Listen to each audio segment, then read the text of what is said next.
holy light of God that is a stranger in a strange land.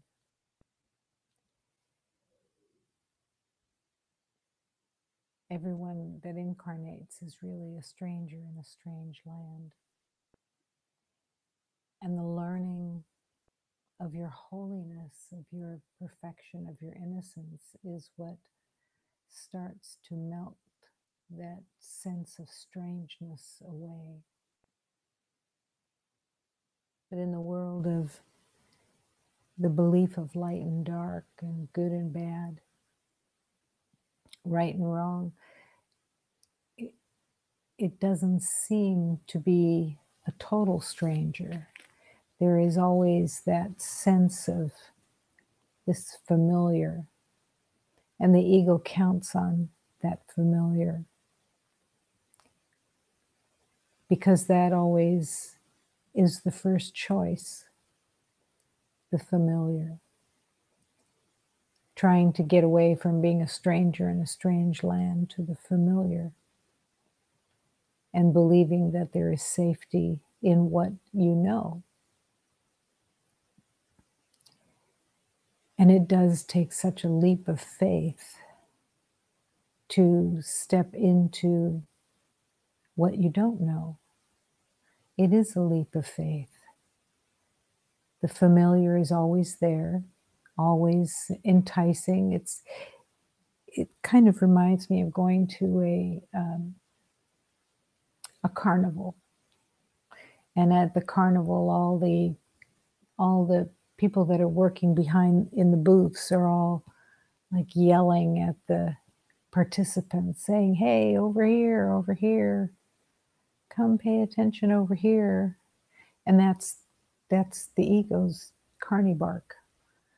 It calls through the familiar, and who can resist at least looking over at the voice? What have you got to offer me? Am I missing something? So it's always that choice that comes up. And yet you are the holiness of God. And that is your journey of discovery. To even understand how holy you truly are and what holiness is. Holiness is perfection, purity, innocence, wholeness, complete wholeness. That is the holiness of God. And that is your holiness as the light of God. And then you discover that you're not worried anymore about being a stranger in a strange land. As a matter of fact, it's not so strange anymore because you're at peace and you can see through the illusion to the truth that is in everything, the peace that is in everything. And your whole movement and energy becomes in harmony with everything because there's no more battle. The holiness is recognized and accepted.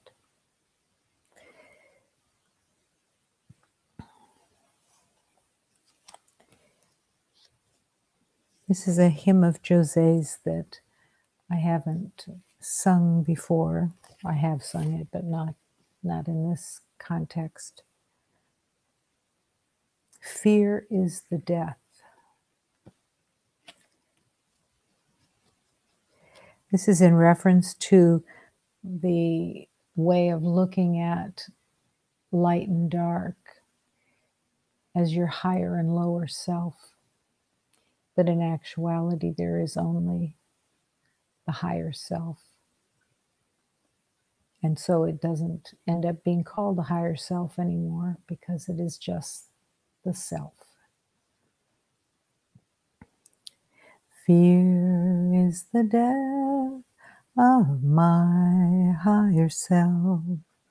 Oh Jesus, come and protect me, come to give me your love.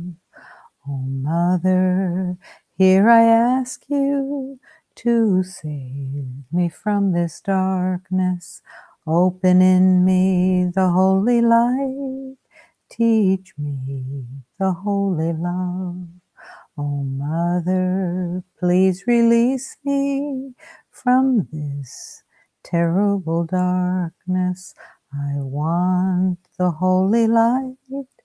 I want to be humble.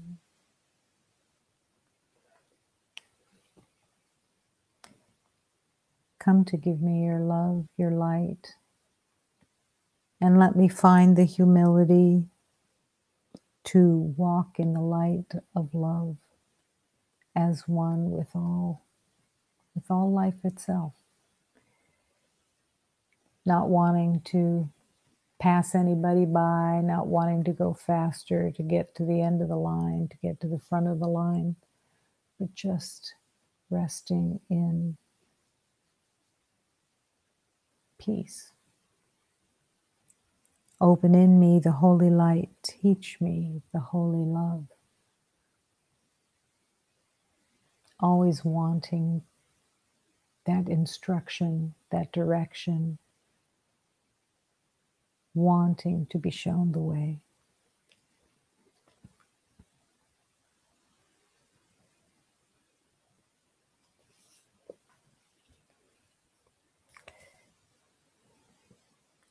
Greetings to the waters.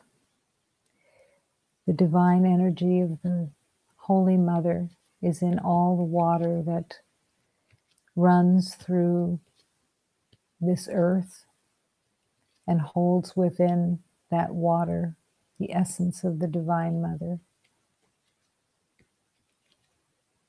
Always there to be in the greeting of perfection. Salve Mother Nana, salve, salve, salve, salve the depth of the lake, salve, salve, salve, salve Mother Yamaja, salve, salve, salve, salve the waves of the sea. Salve, salve, salve, salve me, Mother Oshun. Salve, salve, salve, salve the waters of the river. Salve, salve, salve, salve all the waters. Salve, salve, salve. Salve the depth of the sea. Salve, salve, salve.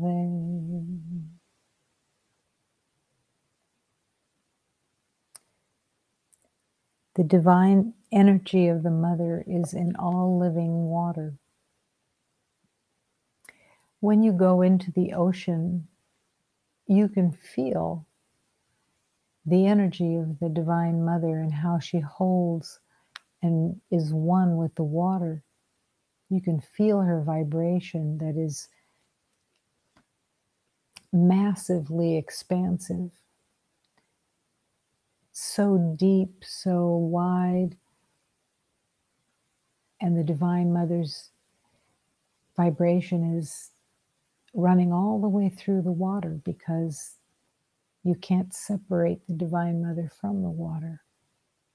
The water is the essence of the Mother's energy, a living, breathing organism that is really the essence of the Divine Mother. And everything that's in the ocean is part of the Divine Mother. And just to feel that when you go into the ocean, you're really held by the brilliance of the Divine Mother. And that Mother, that divine being, is Yemanjá, which is just a name that was given in recognition of the Divine Mother of the ocean, Yemanjá.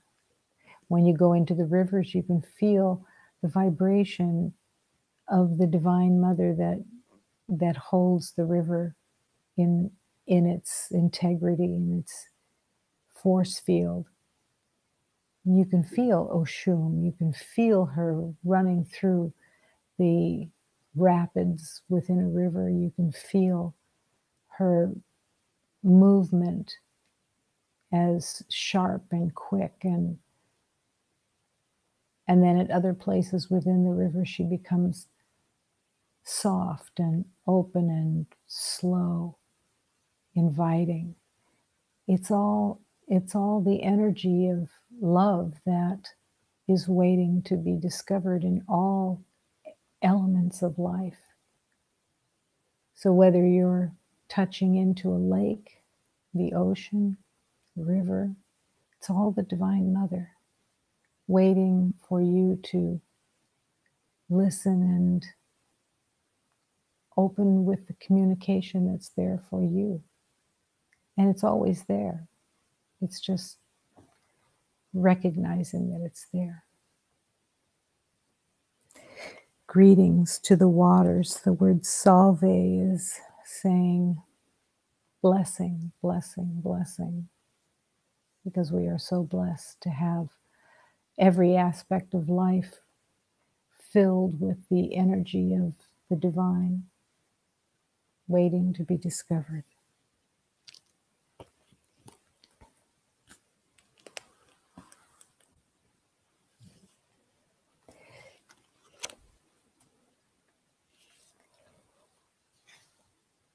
The thousand-stringed instrument. The heart is the thousand-stringed instrument. The sadness and fear come from being out of tune with love. All day long, God coaxes my lips to speak so that your tears will not stain his green dress. It is not that the friend is vain. It is just that your spirit is so cared about. Sometimes the beloved takes my pen in hand, for Hafiz is just a simple man. The other day, the old one wrote on the tavern sanctuary wall, the thousand-stringed instrument can only be tuned with love. If you are the thousand-stringed instrument and at the center is your heart, how do you keep in tune? How do you make sure that you're in tune with the vibration that is most helpful for you? And it's really finding out that all the sadness comes from being out of tune. And there can really be a sadness with that, because many beloveds feel that they're not in alignment. Even beloveds who have never even considered a spiritual journey can find that they've always felt like a stranger in a strange land. And that is that thousand-string instrument wanting to be tuned into God's tune, God's vibration, and misses that vibration so terribly because it's what you are. So it's always that search is always there, even when someone isn't familiar, that there is a search. I've always felt that beloveds who end up being addicted, because the ego is such a strong addictor, if that's a word,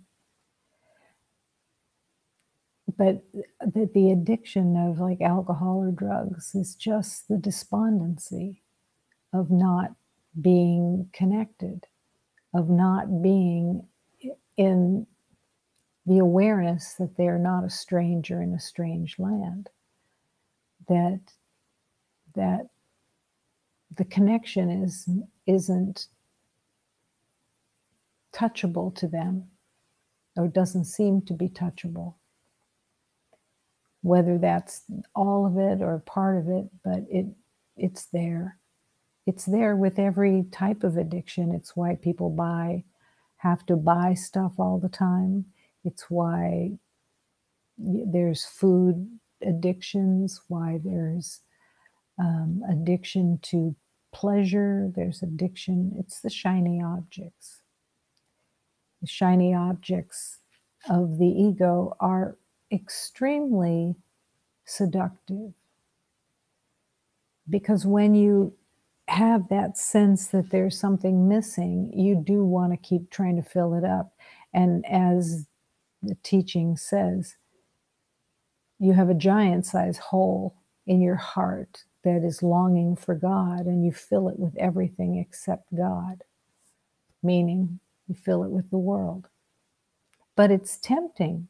That's why the teaching about the shiny objects and the framework around who you think you are, and then you try to build this self-imagery of an identity so that you're protected and defended within the world. And you believe that that will help you fit in or achieve something. So you're grabbing, and not just everybody is grabbing everything all over the place, grabbing at shiny objects. What is it when somebody, and this is like a regular thing in the world, if somebody says, "Will you marry me?" and they give you, if it's male to female or male to male, maybe even so, that they give you this, they have to give you a large diamond ring, because the larger the diamond, the more serious they are. But it becomes that the diamond ring symbolizes a success. You were successfully picked. You were seen as having worth. And all of that it drives almost every situation in the world. You want to get a job, you want to have a title in that job, you want to make sure that you're going to get a raise and you're going to get a better title later on. You want to make sure of that. What is that for? What is it? What does it really serve? There can be the amount of money that you get so that you believe that that will keep you okay. But the money represents, just as much as the title does, the money represents your worth. At least for most people it does in the world. It's the idea that if somebody is making more than you are, that's sitting next to you, all of a sudden that starts gnawing because your worth was not appreciated. Who is the appreciator of your worth? Where does your worth come from? Well, that's the 1,000-stringed instrument. It comes from love. It comes from an actual entering into equality, because the pain and the suffering of trying to get from the world it's insidious, and it never works. It never happens. It'll change in just a minute. Somebody gives you a compliment, calls you special in some way, gives you a title, whatever it is, it's got a crest of high, and then it's got a low that goes down. It doesn't matter how long it takes. It will come back down, and it won't be enough, because once you get that piece, then you have to go to more. You're not going to go to less. The ego makes sure that you want then to increase your worth and that it has to be then another level. It's why there are names in politics. President, vice president, senator, governor. They're all plateaus of being and having worth. But God is calling your 1,000-stringed instrument to get back in tune. The tune-up is love. It's not anything from this world. I wrote down this prayer because prayer has many facets to it. This particular prayer feels like it's a shake-up prayer. And what are shake-up prayers for? Shake-up prayers are for the shaking up of the ego sleep, because in that relationship with getting from the outside world and wanting to prove worth and having shiny objects to focus on, it's a trance. It's a trance that's very debilitating, really, because it takes all your attention. So prayer many times is meant to shake you out of the trance, to see it whether the words are sharp or the message is outrageous sometimes, but it's meant to shake you out of the trance of the ego. Let me not be your critic, Lord, and judge against you. Let me not distort your creation into a sickly form. I ask that you bless my sight today, because today I choose to see a world I have forgiven, in which I see the light of the Christ in everyone. I ask for nothing but the truth. Today I will not engage in dreams of the ego. Today I give it all to you. But the part, let me not be your critic, Lord, and judge against you. Why would someone choose to criticize the divine? I mean, it makes really no sense, because you're criticizing yourself. You're criticizing perfection, but there must be a reason for it. Let me not be your critic, Lord, and judge against you. Because that's part of the battle of the ego. The ego wants to be right, wants to win, wants to get that promotion, wants to get that label, wants to be heralded as better, more. And there's also this agreement within the ego that everything narrows down. The 1% is the title of it. It's the 1%. How does this narrow? How does worth narrow down to a 1%? It's by eliminating everybody that's believed to be less than the 1%. So it gets narrower and narrower, that as you gain titles of importance and you become important in the outside world, either politically or in some way recognized in community or something like that, you start to see that you're starting to get into a smaller percentage of known celebrity type people and having better titles, making more money, whatever it is that is part of that belief that you're becoming more and you're finally going to have your worth. Let me not be your critic, Lord, and judge against you. if you're fighting for your status, then you can't be listening to the divine.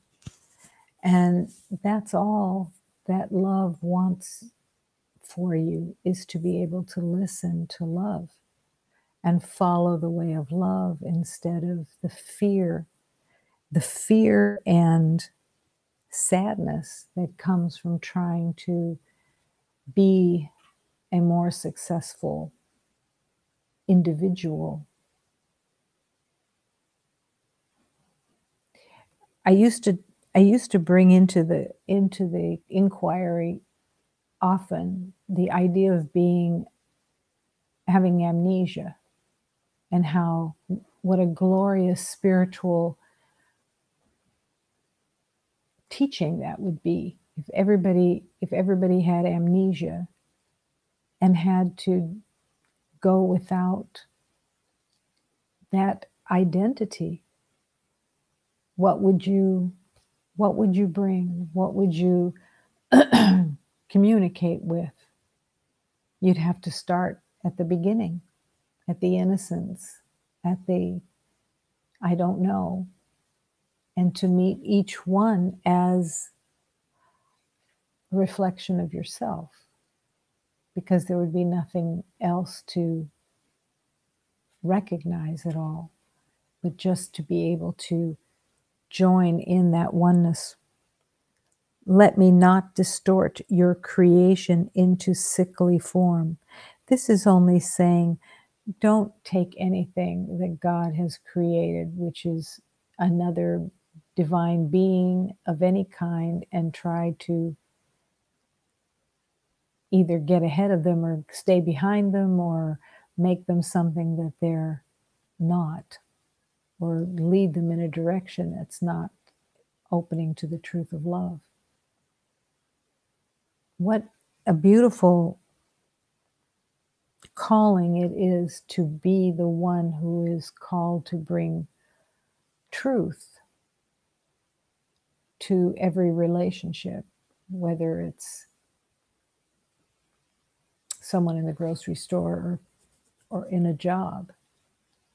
To be truthful, to be honest, to be available for love, because that's what you're there for, just to bring love and to be that love that says, I don't know, but there is only love.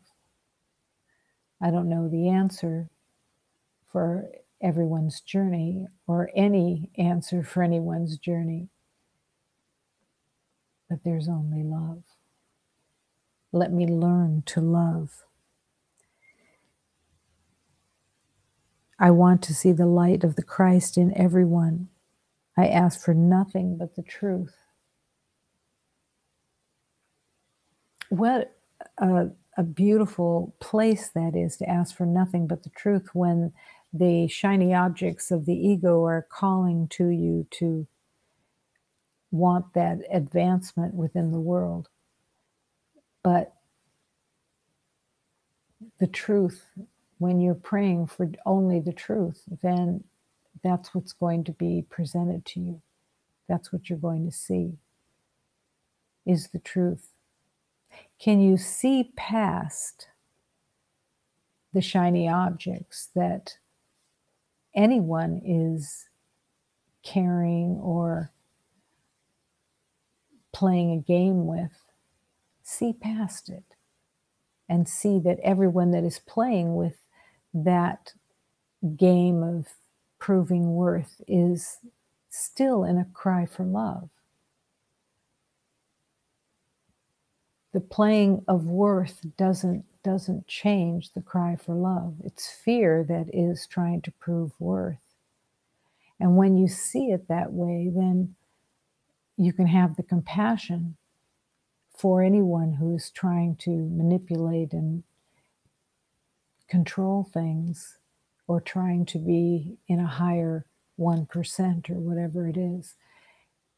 See their cry for love, see their call for help, and offer them love, truly. Give them respite from their battleground of proving anything. Everything that has been gathered for who you think you are, let me not be your critic, Lord, is really saying, I have to come back to my original truth. Who am I if I'm not this actor, this person that is playing a role? Because everybody's playing a role.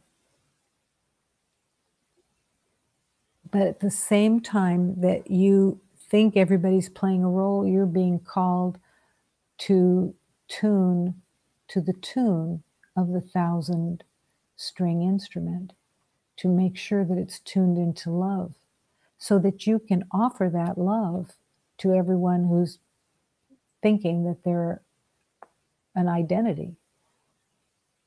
How is it to go beyond the identity of each beloved? It's your heart that can go beyond it and meet that beloved in truth.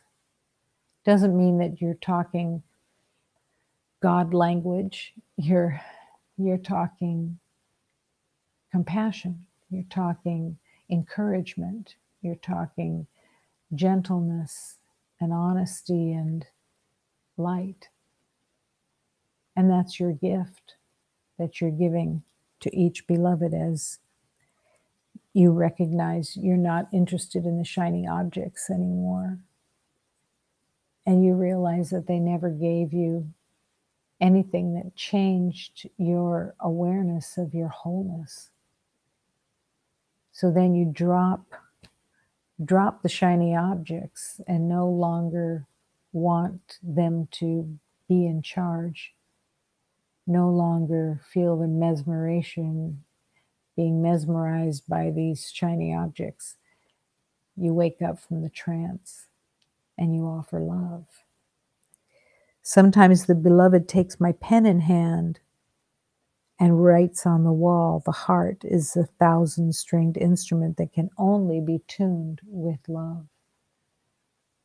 It has no other way of becoming in alignment except through love, which is the essence of your inner completeness, is love. Your instrument plays through the love that you are. It's in the words that you choose that are love and that are encouragement and are gentle and forgiving and honest. Those are the words of love. And the I don't know is one of the greatest love offerings that you can convey.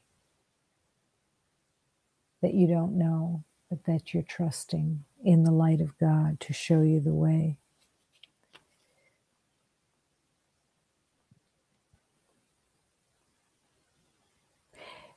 In the belief of the illusion, you are either a puppet of the ego mind or the vessel of God's truth. Love or fear, that's always the case. But you have it in you to choose. And if you're wrapped in fear, you can still offer love by just the recognition that even though you're stuck in the fear for a little while, you're not accepting that it's the truth of you. You're not accepting it's and giving it the power. You're giving the power to God and wanting the peace of truth, and you're trusting that it will manifest, because it isn't God's will for you to suffer. And so then you give that same love to everyone around you, because you can only be tuned by love. And putting your 1,000-stringed instrument in attunement is how others are able to rest in a certain amount of peace throughout the universe. You have that power. You are that power, the power of love.